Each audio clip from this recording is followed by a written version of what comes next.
Audible is the leading provider of spoken word entertainment and audiobooks, ranging from bestsellers to celebrity memoirs, news, business, and self-development.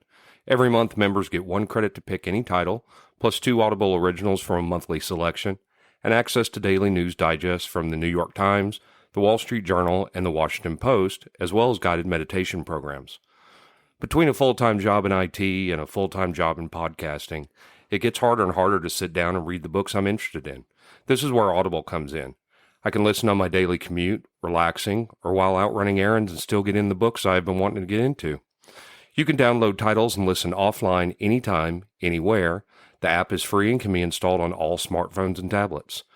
Now you can try Audible risk-free with a special 30-day free trial by visiting audibletrial.com/nerdery and murdery.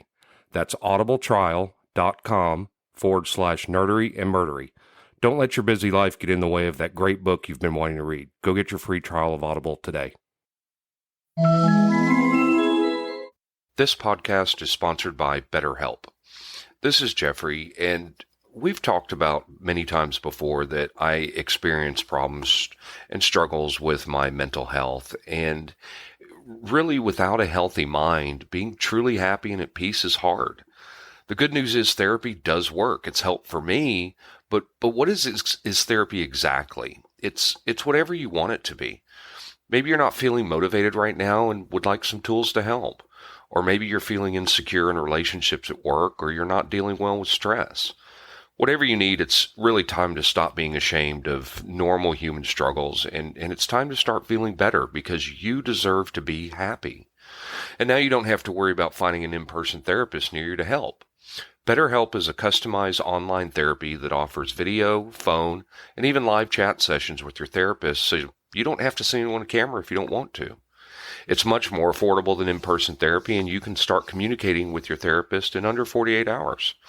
So join the millions of people who are seeing what online therapy is really about. It's always a good time to invest in yourself because you are your greatest asset. And there's a special offer to Nerdery and Murdery listeners. You can get 10% off your first month of professional therapy at betterhelp.com/nerdery and murdery. That's betterhelp.com/nerdery and murdery. Thanks again to BetterHelp for sponsoring this podcast. Dun-dun. Dun-dun, Dun-dun. dun-dun, Dun-dun. dun-dun, dun-dun, dun-dun, Dun-dun. dun-dun. I guess you know what we're doing.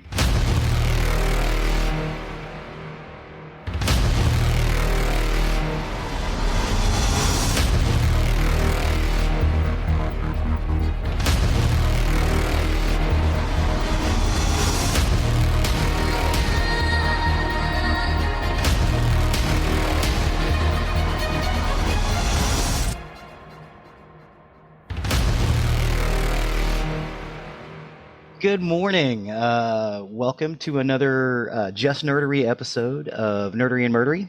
Today we're going to talk about DePatie Freleng Enterprises. Woohoo! So DePatie Freleng Enterprises, also known as Merce Jeffrey DePatie Freleng Productions, was involved with the Merce Brothers and Jeffrey Productions and DFE Films. It was an American animation production company that was active from 1963 to 1981. Based in Burbank, DFE Productions animated for film and television.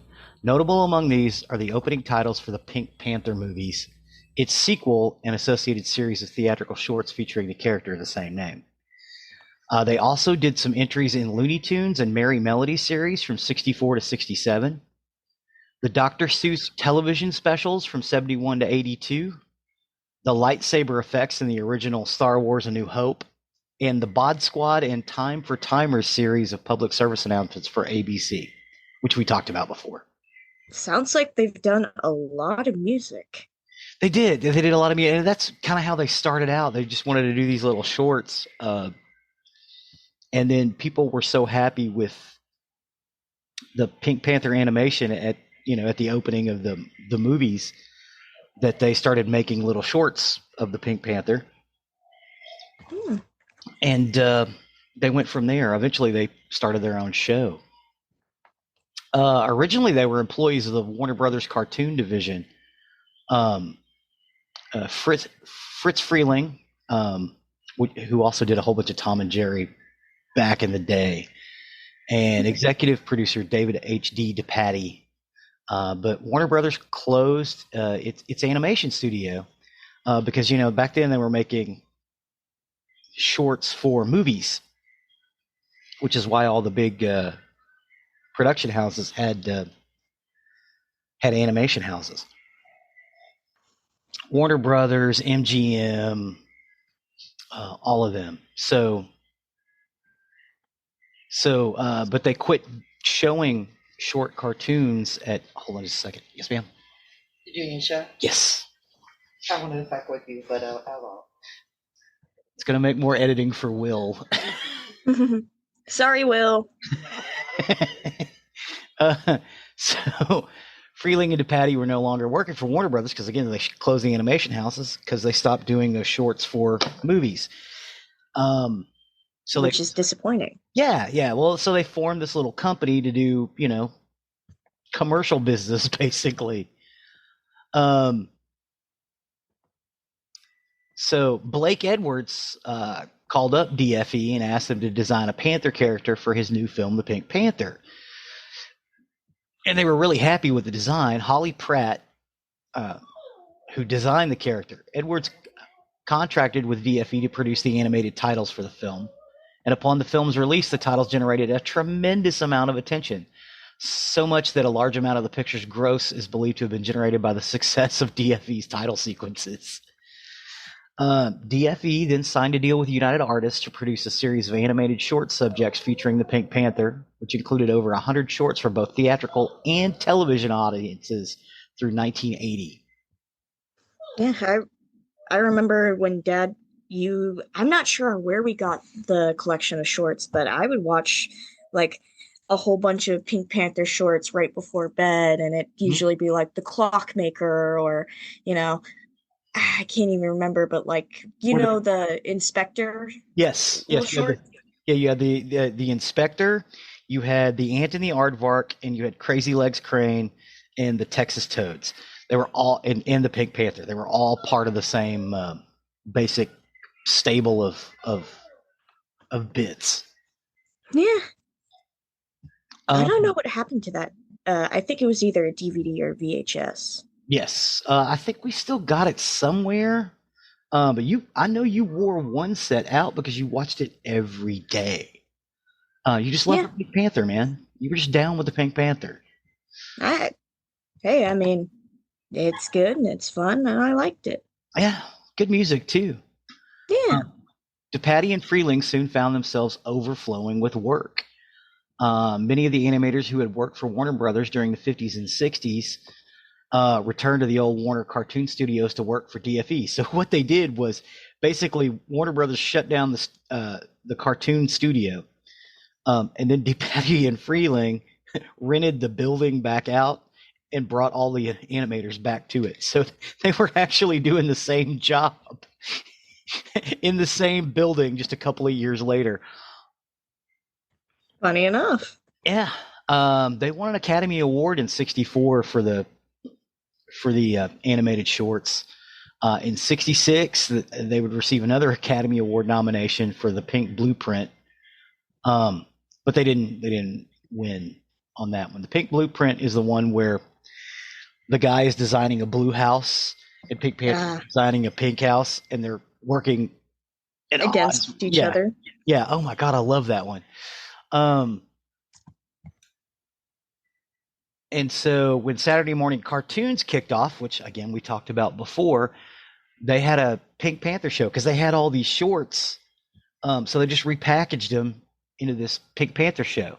And it debuted on September of 1969. It also included theatrical cartoons of The Inspector, which was introduced in '66. It was originally a theatrical cartoon. And eventually The Ant and the Aardvark, Roland and Ratfink, which was introduced in 1966. And I have included some of that. I was not real familiar with Roland and Ratfink. I did not remember them very well, so they must not have shown them very often. And the Texas Toads or the Tijuana Toads. Like most animated television cartoons at the time, the Pink Panther show contained a laugh track with narration. The cartoons were edited and in some cases redubbed to meet television standards and practices for content. The Pink Panther. That's when the Hays Code was still active, right? Yeah, well, okay, so they were able to get around it some in the movies, but since this was aimed at children, they had to take out some of the other stuff. Like early on, they would show the Pink Panther smoking a cigarette with a long cigarette holder. Eventually, they had to stop showing that. So classic. Yeah. The Pink Panther show had several incarnations during the 70s. The show was very popular on NBC's Saturday morning lineup, starting as a half-hour program and expanding a few years later to 90 minutes each week. The studio provided the animation sequences for the 1969 to 1970 television series My World and Welcome to It, which were based on the drawings of James Thurber. And DFE was one of the subcontractors for the 1964 to 1967 Warner Brothers cartoons, along with Format Productions. So while they were doing the Pink Panther in the mid to late 60s, they were also doing Looney Tunes and Merry Melodies. They were busy. Shorts made by the studios can be easily identified by their modernized abstract WB opening and closing sequence. Although the abstract WB opening and closing sequence were first used in 3 cartoons made by Warner Brothers, however, select 64 to 67 DePatie Freleng Looney Tunes and Merry Melodies were directed by Rudy Lariava, and they were panned by fans and critics alike. DFE did not continue doing Warner Brothers cartoons until the late 70s and the early 80s with the TV specials Bugs Bunny's Easter Special, Bugs Bunny's Looney Tune Christmas Tales, and Daffy Duck's Easter Egg Excitement. Sorry. They also created Return to the Planet of the Apes, which ran on NBC from 75 to 76.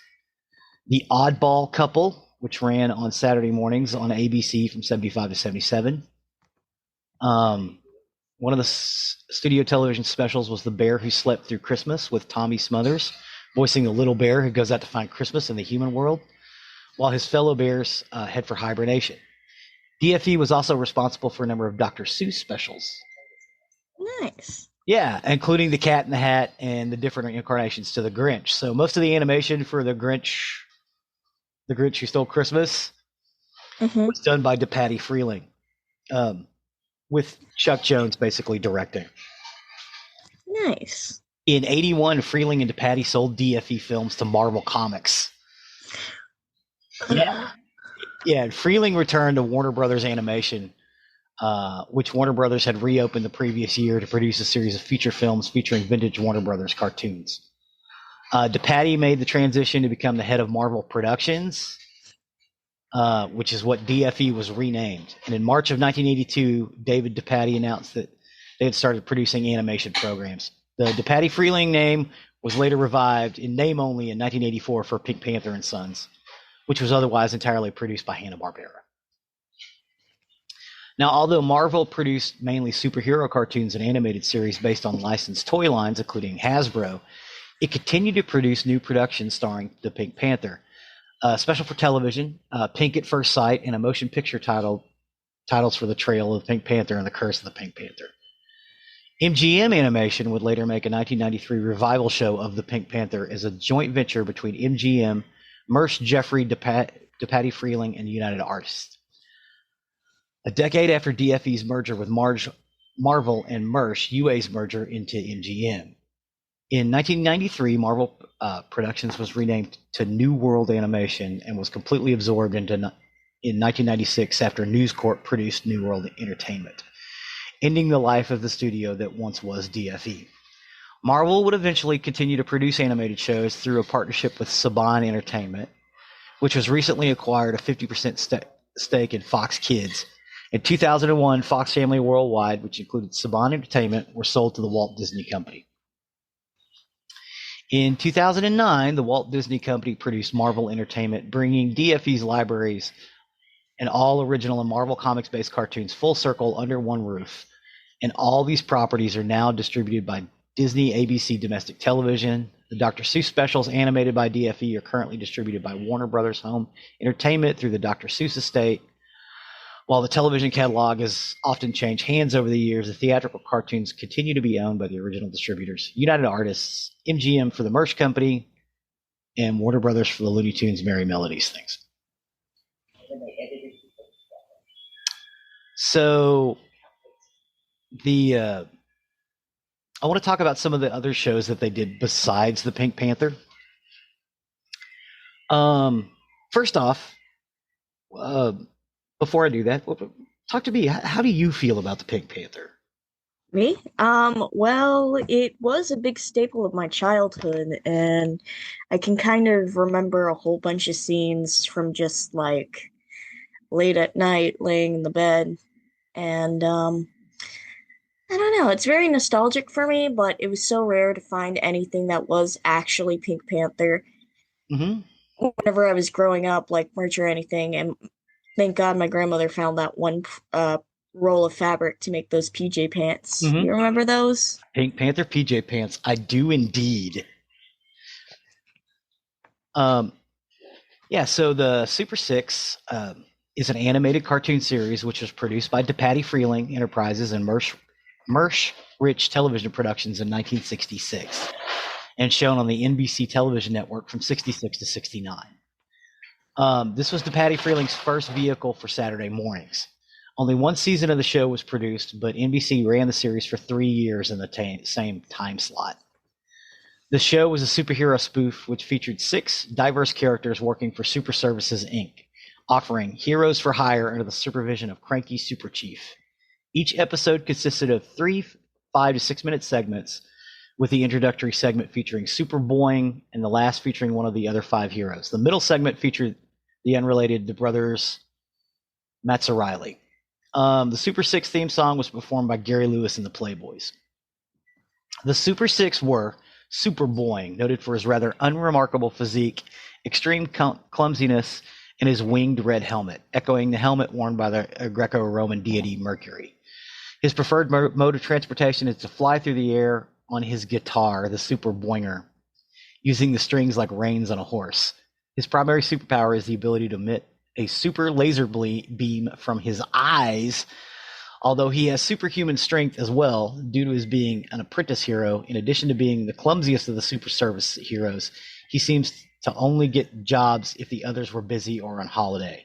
In essence, he is the last choice, in any case better than nothing. So he's basically the Hawkeye. Yes. Despite his bumbling, however, he almost always manages to catch his villains. His voice is a character of Jimmy Stewart. Granite Man, composed entirely of gray rock and possessing the expected powers of near invulnerability, incredible strength, and a powerful uppercut. When not working for the Super Service, Granite Man is a statue in the local park. He is assisted by Percival, a messenger pigeon, who wakes him from his statue mode with the words, "Granite Man, O Rock of Power, awake to face this dangerous hour."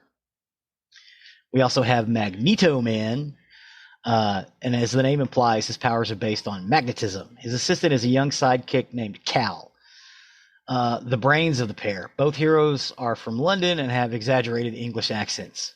Magneto Man sounds like actor Cary Grant. Yeah. All of these sounds like specific heroes that are. Yeah, I've got some of this stuff in the YouTube playlist. You should really check it out. They're kind of goofy. Elevator Man, ironically the shortest of the 6, he wears pale gray safari suit. By pressing one of 2 elevator buttons on his belt buckle, he can shrink to the size of an ant or grow into a giant. There's Super Scuba, an ocean-based hero who speaks like Dean Martin. Super Scuba wears green scuba gear and lives in an underwater cave with his secretary Bubbles, a mermaid. Captain Whammo Zammo, the muscular, long-haired, blonde hero, is usually dispatched to fight villains of a more military nature. His powers include flight and an incredible strength that he uses the catchphrase of "Thither, yonder, and away" as he leaps to the skies. The captain and his partner, Private Hammo, also have powers to travel back in time to various historical events as part of their assignment. Yeah, it's just a weird one. It didn't last very long. I do have some I do have some examples listed in our YouTube playlist. It is it's important because it was really popular in Saturday morning cartoons, and it really established DePatie Freleng as a Saturday morning cartoon producer, as opposed to just showing shorts from the Pink Panther. You get what I'm saying? It was a production in its own right. And NBC ran it, even though they only produced one season. NBC ran it for 3 seasons. And other networks would show it in syndication later on, which is where I was able to see it. It's just kind of weird. I mean, it's not great, but it's not terrible either. It's late 60s animation. Which was better than some of the stuff we were getting in the 70s. Don't die. I'll try not to. I swallowed a little bit of coffee the wrong way. Return to the Planet of the Apes is a 1975 American animated television series based on the 1968 film Planet of the Apes and its sequels, which were in turn based on the 1963 novel of the same name by Pierre Boulle. Unlike the films, its sequels and the 1974 live-action television series, which involved a primitive ape civilization. Return to the Planet of the Apes depicted a technologically advanced society complete with automobiles, film and televisions. As such, it's more closely resembled both Boulle's original novel and early concepts for the first Apes films, which were changed due to budgetary limitations in the late 60s. Makes sense. Yeah. That's usually why a lot of... Yeah. Produced following the last of the big screen features and short-lived live-action television series, the series was among the last Planet of the Apes projects for several years, following a number of comic books from Marvel Comics, which ran from 74 to 77, and a series of audio adventures from Power Records in 74. Aside from a number of comic book series published, Malibu Comics in the early 1990s, the next project based on Boulle's concept would be Tim Burton's reimagining in 2001. Yeah. Now, along with the second Planet of the Apes films, Beneath the Planet of the Apes, this is the only of the 2 original Planet of the Apes productions in which Roddy McDowall was not involved. In 1975, after the failure of the live-action series, NBC and 20th Century Fox agreed to adapt the show for an animated series because it was cheaper to produce. So they contacted DePatie Freleng to produce a half-hour Saturday morning cartoon titled Return to the Planet of the Apes. Doug Wildley, co-creator of Johnny Quest, took on most creative control as associate producer, storyboard director, and supervising director. So this show, if you've never seen it, has a real Johnny Quest feel to it. It's real action-oriented. The show relies less on the themes and plots developed from escape, conquest, and battle for the Planet of the Apes, but instead returned to the Vietnam and Cold War themes prominent in the first 2 films.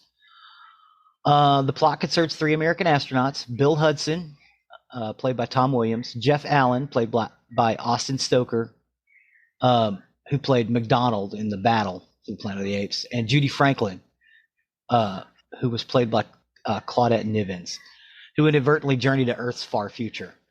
They find the world populated by 3 groups: mute humans who inhabited deserted caves, subterranean humans, underdwellers, fashioned after the mutants in Beneath the Planet of the Apes, and civilized apes who subjugate the humans.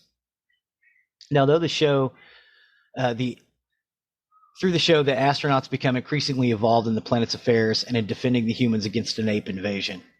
The cast features characters based on those of the previous films and TV series, including Nova, General Urko, Zira, Cornelius, and Dr. Zaius. NBC broadcast 13 episodes between September 6 and November 21st of 1975. The show did not achieve particularly strong ratings, and the network considered producing a second 3-episode season to complete the story, but this never materialized. So Planet of the Apes was not really popular, but in hindsight, it is really, really good. And it's your Uncle Randy's favorite cartoon. Yeah, didn't he have like a action figure of Professor Zaius once? Yeah, he had some Mego action figures. Matter of fact, for his birthday a couple of years ago, I found some more and sent them to him. I need to send him some more. But yeah, he was, well, they'd only produced a couple at that point. I think they finally produced some more here recently. Yeah, I mean, with the newer movies that came out pretty recently, Yeah, I think. Well, that and Mego Toys got back up and running, and they still Really? yeah Mego Toys is back. You know that? They've been No. back for about, I want to say, almost 10 years now, like 8, 9 Wild. years. Yeah, they're still producing. They're producing some great Star Trek stuff. Yeah. I guess I know what I'm getting you for your birthday then. I don't need any more toys. I need to clean up the ones I've got. And finally, I wanted to talk about the Pink Panther show. And again, it was a showcase of animated shorts by DePatie and Freleng between 1969 and 1978.